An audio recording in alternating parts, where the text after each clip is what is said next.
احادیث موقوفه ترک قرات خلف الامام یعنی مقتدی لپاره په امام سے قرات دا صحیح ده او کنه د باره کې ول مونږ ته د اهل سنت والجماعت احناف نظریه موقف دا بیان ک بیا د اهل سنت والجماعت دلیل قران کریم نه بیا د احادیث مبارکه نه او وسه د صحابه کرامو فتوی درته بیانوم چې صحابه کرامو د متعلق کومه نظریه او کومه عقیده و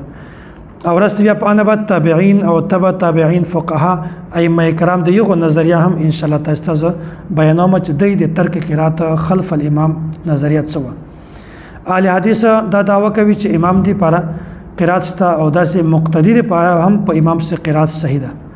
هغه ضروری غني فرض غني چې مقتدی لپاره سوره فاتحه ویل دا بالکل فرض دي نو ان شاء الله واسطه د صحابه کرامو فتوا درته بیانوم چې د دې فتوا کومه ده او د دې فتوا څنګه و اخبرني موسى بن عقبه دا صحابي فرمای ان رسول الله صلی الله علیه وسلم و ابو بکر و عمر و عثمان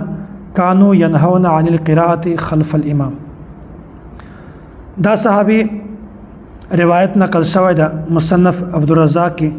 جلد نمبر 2 صفحہ نمبر 991 رقم الحدیث 2813 باب القراءة خلف الامام عبدالرزاق بن حمام الصنعانی رحمه الله دا په خپل کتابه کې د صحابي روایت نقل کوي او پیغمبر علیه الصلاۃ والسلام دا فتوا ده او داس ابو بکر صدیق رضی الله تعالی عنہ هم دا فتوا ده عمر فاروق رضی الله تعالی عنہ هم دا فتوا ده حضرت عثمان غنی رضی الله تعالی عنہ هم دا فتوا ده چې مقتدی لپاره په امام سے قرات دا بالکل جایز نه ده لکه څنګه چې احادیث مبارکه کې ما تفصیل درته بیان کړ دا چې صحابه کرام هم خپل رائے ده خپل فتوا ده نو هغه هم وايي چې مقتدی لپاره په امام سے قرات صحیح نه ده البته که څوک ځان ته منځ کوي تنه تنهاوي غوښوي یا امام وي هغه قرات کولای شي خو مقتدی قرات نشي کولای حدیث نمبر 2 په دې ځای کې دا عبدالرزاق دا د امام صاحب شاګرد او دا د حمیدی استاد او دا حمیدی دا د امام بخاری رحمت الله علیه استاد حدیث نمبر 2 عبد الرحمن بن الاصبهاني عن ابن ابي ليلى عن علي رضي الله تعالى عنه قال من قرأ خلف الامام فقد اخطأ الفطره حضرت علی رضی الله تعالی عنہ دا فتوا دا فرمایي وای کوم انسان چې په امام سے قرات کو کوم مقتدی نو دغه د نیچر د فطرت مخالفت وک نیچر فطرت دا تشتوي دا زه یو مثال در کوم مثلا د مدرسې یو مثال در کوم ک طالبان دا مشوره وکي چې موږ د خپل استاد نه چټي اخلو د کور ته د تاګونه په دې ځای کې یو د کلاس امیر وي هغه ورشي او د سره نور طالبان دا هم ورشي استاد ته نو نیچر فطرت دا ده چې یو کس ته د استاد سره خبره وکي او نور د ټول خاموش ناست دا فطرت او کچیرته یو کس خبره نه کوي بلکې هر یو خبره کوي یو دا خبره کوي چې موږ د تاریخ نه د تاریخ پورې چټه راکا بل تاریخ بدل کی بل ورځ بدل کی بل هر شی بدلوي نو د وجنه استاد خبره د صحیح طریقه باندې نشي اخیستلای نو استاد وایي دا ترنګ تاسو به ادب کسان راغلي کم از کم یو کس سره خبره وکي تاسو هر یو کس لګیا دا خبره کوي نو قانون داسې دا چې څو کسان چاته ورزي د یو خبرې لپاره څه مقصد لپاره بیا ادب دا چې یو کس د خبره کوي او نور د ټول خاموشي نو حضرت علی رضی الله تعالی عنہ فرمایي وای کوم کسان چې په مقتد امام سے قرات کوي دا د نیچر او دا د فطرت خلاف ده انسان ته داسې نه د پکار چې هغه په دغه طریقه باندې قرات کوي مصنف ابن ابي شيبه جلد 3 صفحه نمبر 278 چې کله با د عبد الله بن عمر رضی الله تعالی عنہ چاته پوسو کو هل يقرأ احد خلف الامام قال اذا صلى احدكم خلف الامام فحسبه قراءه الامام چې کله یو کس په امام سے منځ کوي بیا د امام قرات مقتدی د قرات لپاره کافی ده ځان ته د مقتدی لپاره قرات صحیح نه ده و اذا صلى وحده فليقرأ او چې کله څوک یوازې منځ کوي ګوښه منځ کوي هغه د قرات کوي هغه د لپاره څه مسله نشته وكان عبد الله ابن عمر لا يقرأ خلف الامام عبد الله بن عمر رضی الله تعالی عنهم د عادتو چې هغه په امام سے قرات نه کوي موت امام مالک صفحه نمبر 68 باب ترک القراءه خلف الامام دا احادیث موقوفه د صحابه کرامو فتوی حضرت ابوبکر صدیق، حضرت عمر فاروق، حضرت عثمان غنی، حضرت علی کرم الله وجه او داسې نور صحابه کرام، عبدالله بن عمر رضی الله تعالی عنہ دغه دا فتوا وا چې مقتدی لپاره په امام سي قرات دا بالکل صحیح نه ده. احادیث مقطوعه ترک قرات خلف الامام متعلق د تابعین سره ده او کوم فتوا ده خبر هم په ذهن کې کښنوي. مصنف ابن ابي شيبه جلد 3 صفحه نمبر 279 رقم الحديث 3810. حدثنا هشيم قال اخبرنا عن اسماعيل بن ابي خالد عن وبرة عن الاسود بن يزيد انه قال وددت ان الذي يقرأ خلف الامام ملئ فوه ترابا. دا تابعی فرمای وای زدا غواړم چې کوم کس د ما دا خواهش ته، زدا غواړم د ما دا خیال د سوچ ته چې کوم کس په امام سي قرات وکي نو زدا غواړم چې زه د خله د خاورو نه ډکه کړم. نو یو تابعی په دا خبره باندې دومره خپه کېږي چې کوم کس په امام سي قرات کوي دا خبره منسوخه شوې ده. نو پیغمبر علیه الصلاۃ والسلام په اخر وخت کې قرات مقتدیانو نفس کاوه. دغه وجه دا ده چې دا قرات اول وو خو ورسته ختم شوی ده. نو مقتدی لپاره په امام سي قرات دا بالکل صحیح نه ده. دوم حدیث حدثنا يزيد بن هارون عن اشعث عن مالك بن عمر قال سألت لا ادري كم رجل من اصحاب عبد الله كلهم يقول لا يقرأ خلف امام منهم عمرو بن ميمون. مصنف ابن ابي شيبه جلد 3 صفحه نمبر 280 رقم الحديث 3819. بهرحال د ټولو روایتو خلاصه نور روایتونه هم شته. خلاصه دا ده چې کله څوک ځان ته لمونځ کوي د یو د لپاره هم قرات ته او امام د لپاره هم قرات ته، خو مقتدی لپاره قرات نشته. ځکه چې د مقتدی د امام قرات د مقتدی لپاره بالکل کافی، د مقتدی ته ځان ته قرات د صحیح نه ده. د جمهور موقف او د امت اجماع. اوله خبره خدا زده کوي چې اجماع تشتوي. اجماع دا ده چې مثلا رسول الله صلی الله علیه وسلم ممتاز د یو کار نه منې کړیو او بیا په هغه باندې اکثر فقهای کرام، اولیاء، مفسرین، محدثین دغه اتفاق ته دا توي اجماع. بیا مخته د اجماع تفصیل هم د خدای غدل ته ضرورت نشته. نو ترک قرات خلف الامام په مسأله باندې اجماع نقل شوی ده چې په دې باندې د صحابه کرامو، تابعین او فقهای کرامو، مفسرینو دا اجماع نقل شوی ده چې امام کلا چاته منظور کوي د مقتدی لپاره په امام سي قرات دا بالکل جایز نه ده. روایت تاسو بیانوم امام ابو داود السجستانی دغه دا اجماع نقل کړی ده او اجماع نقل کولو نه بعد دا خبره بیانوي وایي چې کوم کسانو تلاوت امام سي قرات کاو او سوره فاتحه ویله یا نور قرات کاو چې کله دا اجماع نقل شو، اجماع په دې خبره باندې وشو چې مقتدی لپاره په امام سي قرات صحیح نه ده. بیا په هغه نه بعد چې چا هم دا خبره اورېدلې وه هغه په نه بعد قرات نه کوو. نو دا اجماع زه تاسو ته بیانوم. سنن ابي داود جلد نمبر 1 صفحه نمبر 127. روى الامام الحافظ المحدث ابو داود سليمان بن اشعث السجستاني. سجستاني دا علاقه دا په ایران کې هم سجستان شته او د کندهار کې هم شته او کندهار کې د سجستان دیهات او ایران کې د خار ده. نو امام ابو داود د سجستان ده د ایران ده. متوفى 275 هجري. قال حدثنا القانبي عن مالك عن ابن شهاب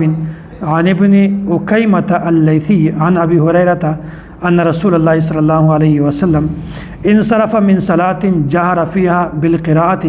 فقال هل قرأ معي أحد منكم آنفا؟ فقال رجل نعم يا رسول الله. قال إني أقول ما لي أنازع القرآن. قال فانتهى الناس عن القراءة مع رسول الله صلى الله عليه وسلم فيما جهر فيه النبي صلى الله عليه وسلم بالقراءة من الصلاة حين سمعوا چې کله دا خبره دی واورېدله من رسول الله صلى الله عليه وسلم، یعنی دی چې کله پیغمبر علیه الصلاۃ والسلام نه دا خبره واورېدله بیا په هغه نه بعد دی په امام سي قرات کله هم نه کوو. نو هغه نه بعد قرات پرېږدو. دومره خبره په دې باندې الهدایه د هدایه مصنف المرغینانی دا خبره بیانوي ولنا قوله عليه الصلاة والسلام من كان له إمام فقراءة الإمام له قراءة وعليه إجماع الصحابة رضي الله عنهم.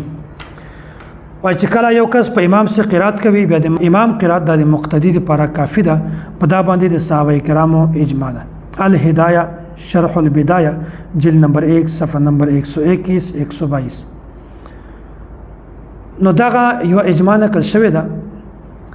چې کله هم امام قرات کوي د مقتدی لپاره د امام قرات دا کافی ده. په دا باندې صحابه کرامو اجماع ده. نو وزدلته یو خبره ده چې کله په دې خبره باندې اجماع نقل شوه چې مقتدی لپاره په امام سره قرات صحیح نه ده او دا خبره خو موږ ویلې وه چې د اجماع منکر دا کافر ده. نو آیا اوس دغه کوم کسان چې قرات کوي په امام سره په دا باندې موږ د کفر فتوا لګولی شو او کنه؟ دا خبره ډېره اهمه ده. د اجماع څو قسمونه دي. کومه خبره چې د اجماع منکر والا ده چې هغه کافر ده، هغه په نور الانوار کې تفصیلی موجوده ده چې هغه کس والا اجماع چې هغه په نصوص سره ثابته ده. مثلا حضرت ابوبکر صدیق رضی الله تعالی عنہ ایمان اسلام په دا باندې څوک خبره نشي کولی ځکه چې دا باندې اجماع نقل شوی ده. د منکر کافر ده او داسې اجماع سکوتی هم ده، دغه منکر هم کافر نه ده، هغه منکر ته کافر نشي ویلی. او دا چې کوم ترک قرات باندې اجماع ده دغه نه هغه اجماع مراد نه ده چې دغه منکر کافر ده، بلکې دا خبره بیانوي صاحب هدایه من اصحابنا وعلى ترك القراءة خلف الامام اجماع الصحابه فسماه اجماعا باعتبار الاتفاق الاكثر ومثل هذا يسمى اجماعا عندنا. وای په دې باندې د اکثر صحابه کرامو اتفاق، مطلب دا نه ده دوه رایې وي. اکثر صحابه کرام دا وایي چې په امام سره قرات نشته او بعض دا وایي چې په امام سره قرات شته. نو دا اکثر صحابه کرام فقهای کرام محدثین دغه چې کوم رایې ته ترجیح ورکړې ده دا کسان زیاتې د وجنه موږ ته دا نوم ورکوو چې په دې باندې اجماع ده. اصل هغه اجماع نه ده چې دغه منکر کافر ده، خو دې ته هم موږ د اجماع نه ویل. دا اکثر دغه رایې ده. ائمه مجتهدین ترک قرات خلف الامام. نو وسخو احادیث موقوفه هم تیر شول، احادیث مقطوعه هم تیر شول او داسې وس مونږ مجتهدینو اقوال نقل کوو چې مجتهدینو په دې باره کې کومه رایه ده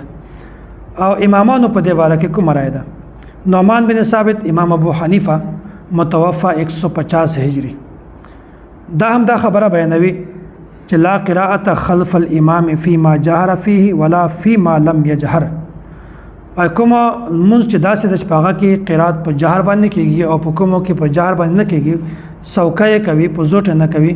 وای دې باره کې دا خبره ده چې مقتدی لپاره په امام سره قرات نشته. حواله موجوده ده، تفصیل زنه بیانومه. موطا امام محمد صفحه نمبر 97-96. امام سفیان ثوری هم دا خبره بیانوي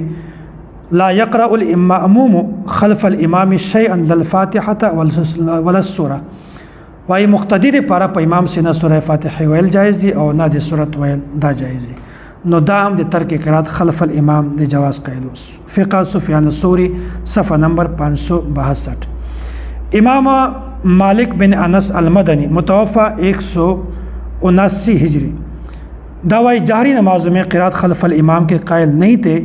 اور سری نمازوں میں وجوب کے قائل نہیں تھے.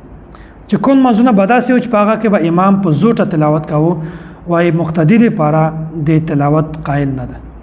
او چې کون منځ داسې وي چې هغه کې قرات په سوکه باندې کېږي، په زوټه باندې کېږي، سوکه کېږي، وای پاغه کې هم د وجوب قائل نه وو. دا ضروری نه ده چې مقتدی د په امام څخه مخا قرات کوي.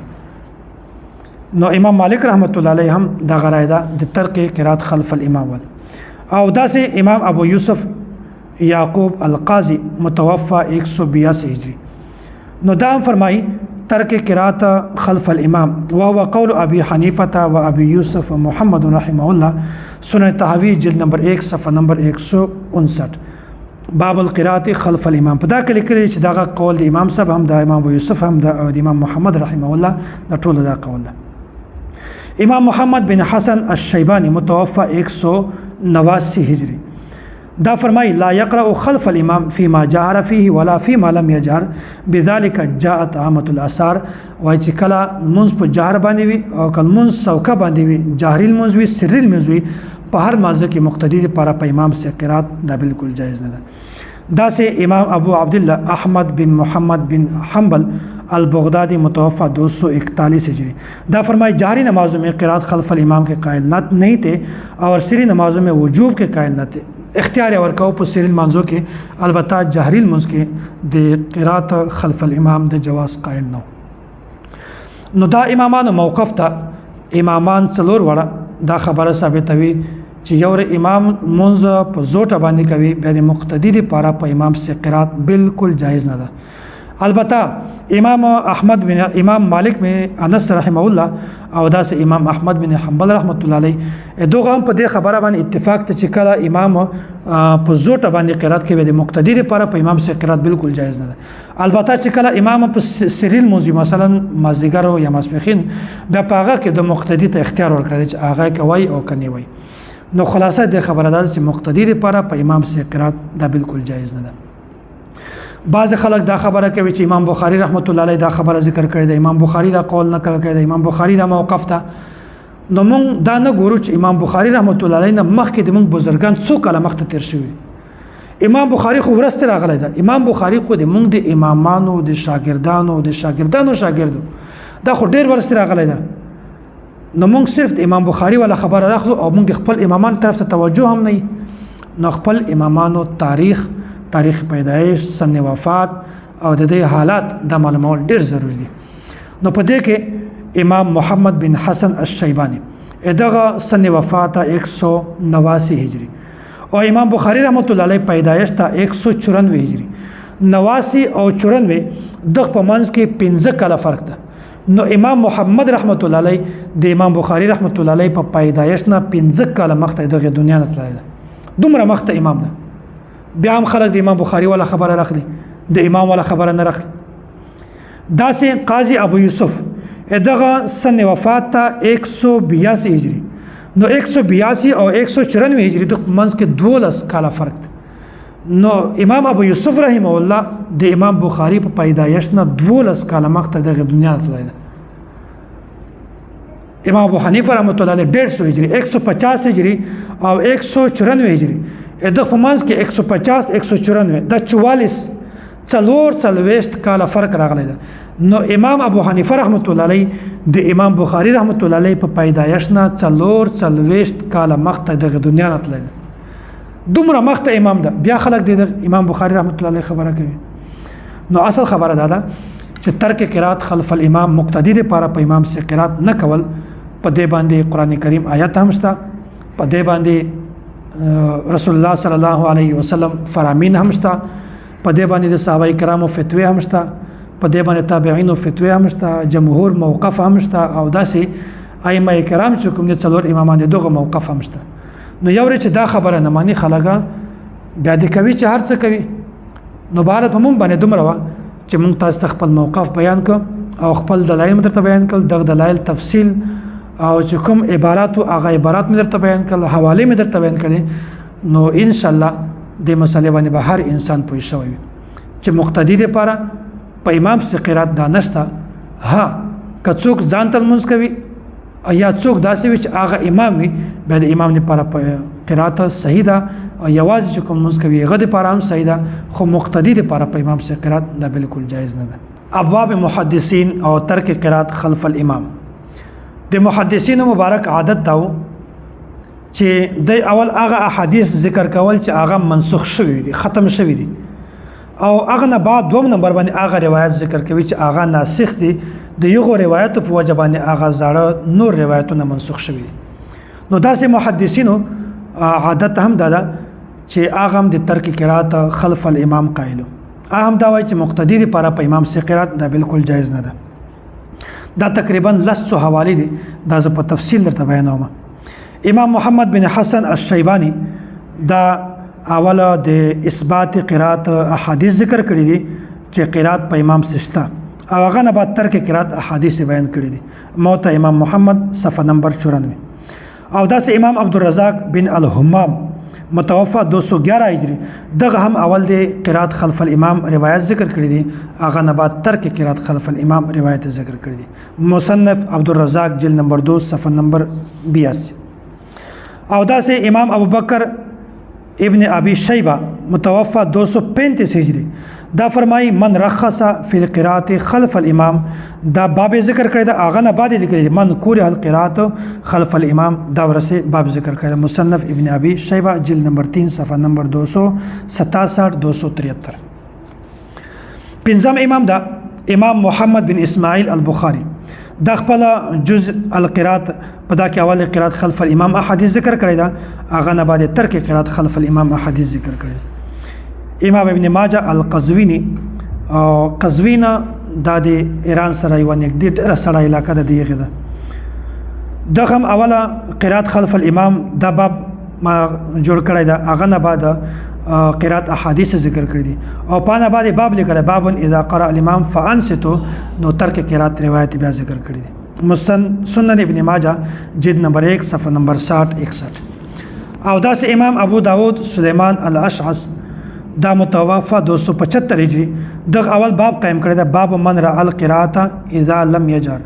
بیا غنه بعد قرات باب ذکر کړی چې مقتدی لپاره په امام سے قرات نشته سنن ابي داود جلد نمبر 1 صفحه نمبر 127 امام ابو عیسی ترمذی دا خبره بیانوي باب ما جاء في القراءه خلف الامام بیا غنه بعد بل باب ذکر کوي باب ما جاء في ترك القراءه خلف الامام اذا جهر بالقراءه او داس امام ابو عبد الله عبد الرحمن النسائی دغه اول باب قائم کړی دا باب ایجاب قراءه فاتحه الكتاب في الصلاه